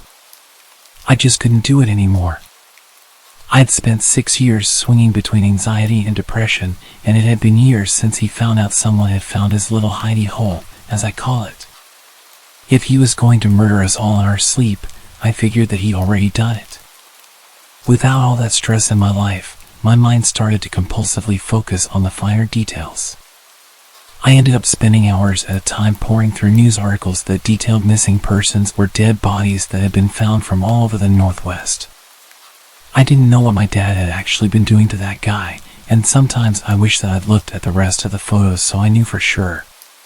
But I knew the guy's face, and I knew I'd be able to recognize him if his pictures were included in some missing persons or murder news piece. On multiple occasions, I considered how utterly futile it was spending hours at a time reading through random articles that listed the victim as having an Asian-sounding last name. It must have been hundreds from the past decade or so, and I didn't actually know when the incident in the photo had taken place. I realized that I was trying to find a needle in a haystack.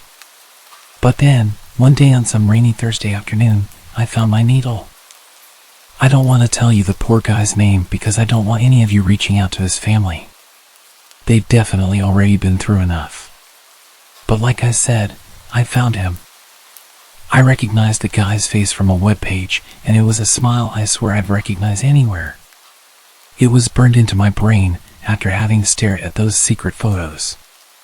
The article gave a few details regarding his last known whereabouts, but mentioned that the guy had talked about visiting a friend in the weeks before his disappearance. They went on to plead for any information, basically saying that the police had no idea what had happened to the poor guy. I'd known for years. I just didn't quite realize it. Incidentally, the answer to my fixation brought up a whole new question. What was I going to do with this information? The answer was simple: nothing. There was nothing I could do that wouldn't have a devastating effect on my mom and sister. My sister wasn't very old, definitely not the age to process the fact that her father was at the very minimum involved in the disappearance of another human being. There was nothing I could do right then. Nothing I was okay with. But now that I had my answer, I could at least plan to do something in the future. I didn't quite know when that might be, and I wasn't quite sure how I'd go about it, but I knew I was going to confront him about it at least before he died.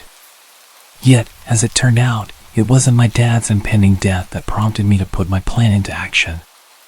It was my mom's. 2 years after I graduated college, I was living in Charlotte, North Carolina, when I got a phone call from my little sister. Mom had cancer. It was terminal, and it was aggressive. She had a few months tops. That's what the doctor said anyway. I plan on spending as much time as possible with her during that time. When she finally passed and the truth of what my dad had done could no longer hurt her, I made my move and did something I should have done more than 10 years prior. I called my dad for the first time in what felt like forever, and I gave him an ultimatum. I told him that I knew what he'd done, that it was me who had found the pictures all those years ago. I told him the only thing that stopped me from saying anything was not wanting to destroy our family, and that I wanted Mom to live a life of blissful ignorance before I finally tore apart his legacy. I gave him 2 choices. He could turn himself into the police and do the right thing, or I'd tell them everything I'd seen and how I could link it to the missing persons case from the late 90s that I'd found. The next day, I got another call from my sister, marking the second time she'd been the bearer of bad news in less than 6 months. My dad had taken his own life. It came as a shock. I considered the possibility that he might take his own life before I put my plan into action, but decided that he just wasn't the type. I figured he'd go on the run, try to move up to Alaska and change his name or something, maybe even leave the country. I guess it showed how little I really knew him, even up until the day he died. The only thing was, the whole thing didn't die with my dad. There was still more work to be done. I went back home to check his office for the pictures, intent on handing them to the police, but they were gone. I turned the house upside down, even checked the trash for ashes or things of that nature, but I found nothing. He must have destroyed them or disposed of them somewhere. But that wasn't good enough. He must have known that sooner or later, the cops would get him for whatever he'd been a part of, so he just decided to end it all and rob his victim's family of the justice they deserved. I went to the cops anyway, told them everything, and eventually received a call back from 2 homicide detectives. They called a handful of times over the course of the next few weeks, a few questions here and there. Eventually, I realized how difficult a task they were faced with. After DNA swabs of his office yielded no matches for their victim, there was very little they could really prove. Even if I did manage to turn over the photographs, the only person they showed committing a crime was a man in a mask. All they could do was speculate. Yet, I know it was my dad under there. In my mind, there's no reason why he'd take his own life. He cultivated such a wholesome facade over the years, having successfully concealed a past blackened by death, that no one thought him capable of such things. He was far too proud to watch it all crumble in front of him. But even now, it's still not over. My dad has since been considered a suspect in the disappearances of multiple young men throughout the 90s and early 2000s. I've still yet to hear anything from the police or FBI regarding it, but it's still something that's being actively considered. All these years later, I'm faced with the possibility that my father was an actual serial killer and that my silence following the discovery of the photographs enabled him to continue killing. I could be responsible for an untold number of unsolved murders all over the Northwest. But I tell people that it's not enough to hear platitudes anymore. So judge me. Pour your scorn upon me. I promise you I can take it. As far as I'm concerned, I deserve far worse.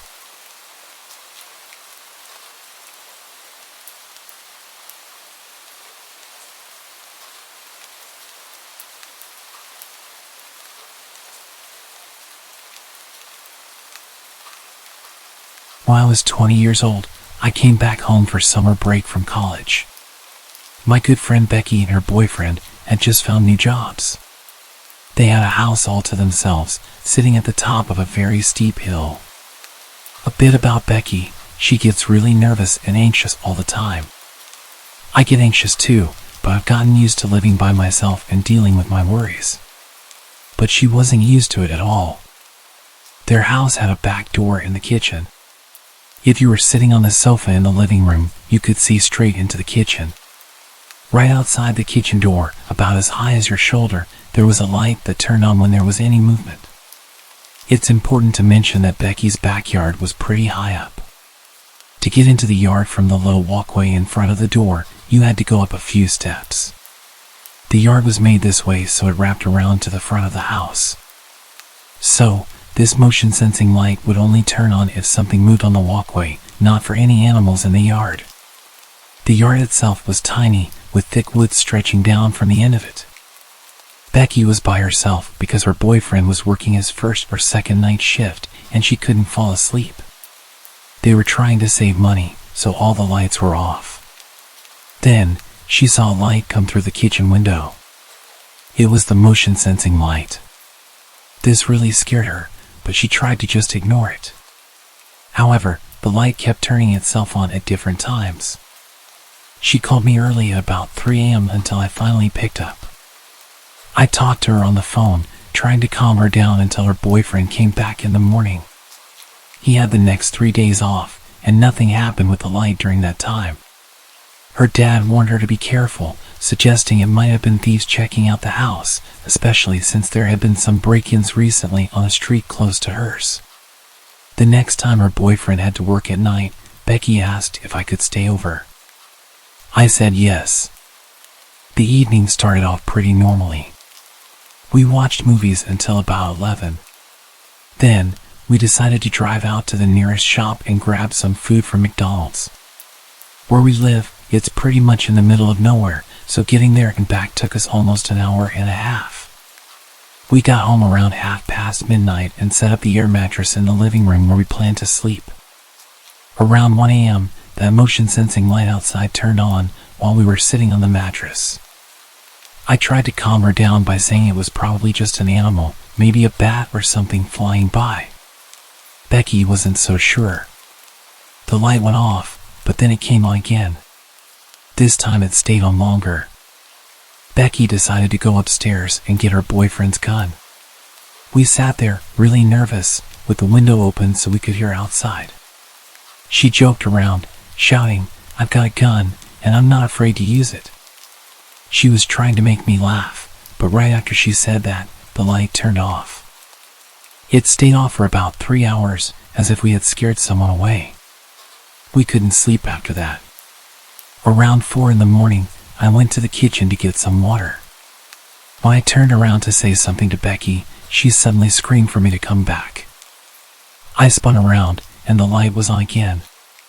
We saw the light turn on and off several times until the dawn began to break. Then, as suddenly as it started, it stopped. We thought about calling the police, but were worried they might think we were making a prank call and we'd get in trouble. The light never seems to act up when her boyfriend is home at night. I still feel really uneasy being alone at her place during the night.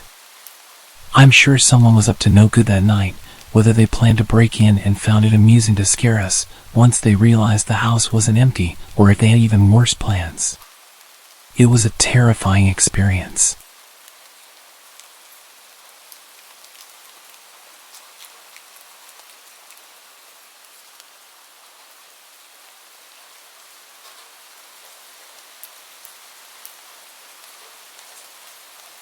When I left home to attend university in the UK, I knew I was in for a big change.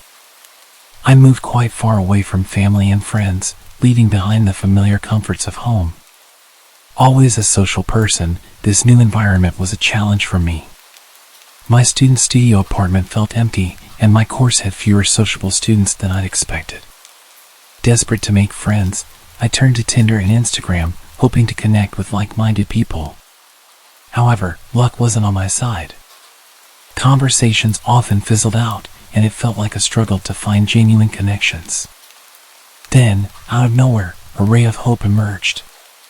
A cute girl, Emily, added me on Instagram. I'd linked my Instagram handle in my Tinder bio, and she must have seen it there. She was stunning, and I couldn't believe my luck. We started chatting, and it seemed like we hit it off. She mentioned wanting to meet up, and without much thought, I gave her my address. The excitement of potentially making a new friend overshadowed any reservations I might have had.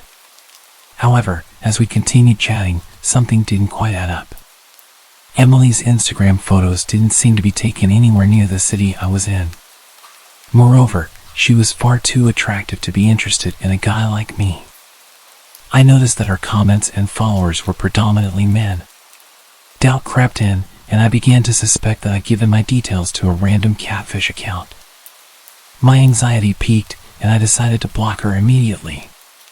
It was the only sensible thing to do. I hoped I dodged a potential scam. But then, things took an even more unsettling turn. Another strikingly attractive girl, Sarah, began messaging me. The conversation started precisely where I'd left off with Emily, as if it had never stopped. Alarm bells rang in my head, and I knew I'd messed up. They had my personal details, including my address. With a heavy heart, I asked Sarah to leave me alone and blocked her as well. But it didn't stop there. Soon after, yet another attractive girl sent me a friend request. By this point, I was fed up. I stopped replying, thinking it best to protect myself. I double-checked that my studio apartment door was locked and went to bed, hoping for a peaceful night's sleep. However, my rest was short-lived. In the dead of night, I heard someone trying to force their way into my room, shouting my name. Panic surged through me, but I couldn't move. Sleep paralysis gripped me, rendering me helpless. I'd experienced sleep paralysis almost every night since being at my new studio. It always happened when I was someplace new, but I never saw or heard anything. The door eventually creaked open, and a strange man entered my room. He rifled through my belongings as I lay there, unable to stop him. My heart raced, and my mind raced even faster, trying to comprehend the whole thing. After what felt like an eternity, the intruder left, shutting the door behind him. My sleep paralysis gradually released its grip, and I awoke in a cold sweat, scanning my room for signs of the intrusion. Everything appeared normal, and I couldn't be sure if anyone had actually broken in. I reported the incident to university security, but they found no evidence of a break-in. I genuinely didn't know if I'd imagined the whole thing. The next chilling discovery was that both the accounts, Emily's and Sarah's, had disappeared entirely. It felt so real. There was absolutely a man in my room going through my stuff. I saw it with my own eyes. I've had sleep paralysis many times, and I was always able to accurately recount what was going on around me, so why would I be wrong this time? I removed my Instagram from my Tinder bio and made sure to barricade my door every night. My social life was pretty much dead for the rest of the year, and I didn't sleep well at all. I used to be an avid Twitter user. It used to be my go-to app for wasting time, scrolling through tweets, and catching up on the latest memes. Over time, I had grown somewhat immune to the occasional creepy direct message. I had learned to ignore them, to just brush them off as part of the experience. One evening, I received a notification about a new follower. It was a name I didn't recognize, and the profile picture was a little blurry, but nothing immediately sent alarm bells ringing. I followed the account back as I usually would and immediately received a message. I decided to open it, even though I was sure it was spam. Inside the DM was a link to another Twitter profile, Secret Tweets. My curiosity got the better of me, and I clicked on the link. The profile was filled with a series of photos, each featuring different people seemingly caught off guard. Some were on public transportation, others on park benches, and a few even seemed to be in the privacy of their own homes.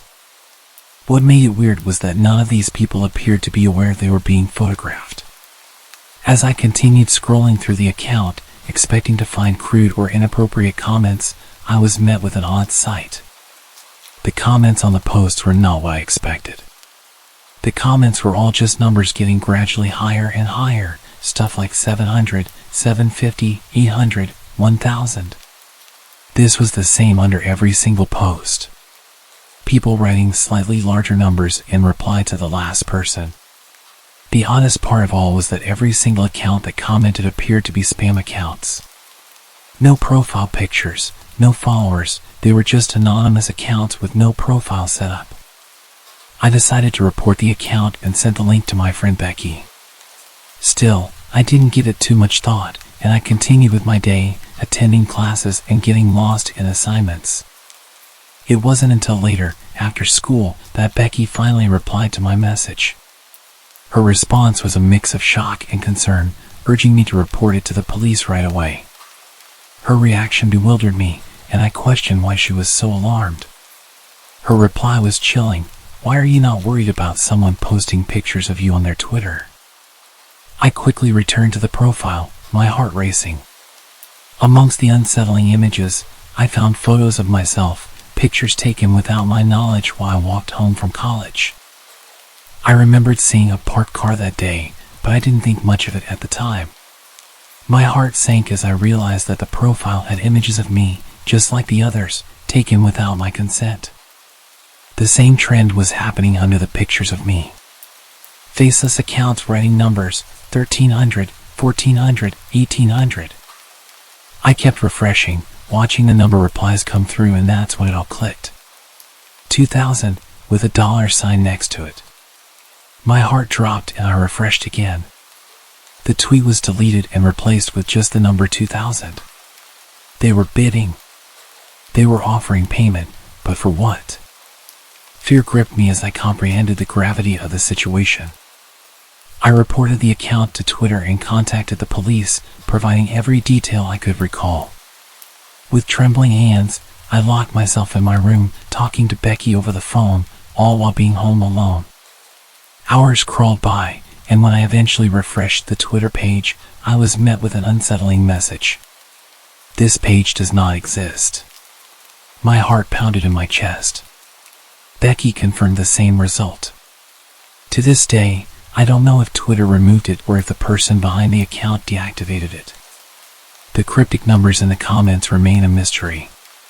But one thing's for sure, it felt like a twisted setup, and I'm grateful not to know any more about what was happening with that Twitter page. A year ago, I used to post my entire life to Snapchat. It was my go-to app for sharing bits of my life with friends and family. But then something happened that made me reconsider my online presence. One day, out of the blue, I received a friend request from an unfamiliar username. I didn't think much of it at the time and accepted the request without a second thought. It was just another random person, or so I assumed. Months passed, and I forgot about that peculiar friend request. My life went on, and I continued sharing snippets of my daily activities on Snapchat. Little did I know that someone was watching, very closely. It started innocently enough, with an unexpected snap. I opened it, thinking it was probably a friend sharing a funny meme or a cute pet photo.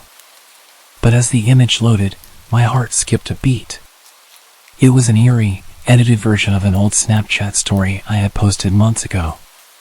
Floating love hearts surrounded the image, and the caption read, "Can't wait to see you." The chill running down my spine was hard to ignore. How did someone get access to my old stories? Who was behind this? Days turned into weeks, and more edited snaps kept arriving. Each one featured pictures taken from my past stories. The captions became increasingly unsettling, referring to my personal life. "How was your McDonald's on Friday?" And another said, "I loved that movie you watched last night." The sense of being watched was inescapable.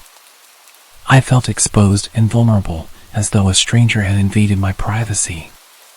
It wasn't long before I decided to check Snap Maps, the feature that lets you see the real-time locations of your friends. My heart raced as I zoomed in on the map. There it was, a bit too close for comfort, the location of this creep. He was nearby, and the thought sent shivers down my spine. I couldn't shake the feeling that this was no ordinary prank or trolling. It felt personal, like someone was playing mind games with me. Fear gripped me as I realized the mysterious friend was getting closer to my location. I knew I had to act fast. I began taking screenshots of the disturbing snaps for evidence. Then, I contacted the local authorities and reported the unsettling situation. The investigation that followed uncovered the identity of the creep. To my shock, it turned out to be someone I met at a party months ago. I'd been warned about how creepy and weird he was. He would just invite himself to parties and nobody wanted to be rude and kick him out, so we just tolerated him. To be fair, I had no issue with him and spoke with him a little bit throughout the night, but didn't see much of him. I guess being nice to the social outcast when everyone else kept him at arm's length was enough for him to become obsessed with me. They didn't end up charging him with anything, but they told him to leave me alone and explained to me that I could get a restraining order, but it seemed pointless.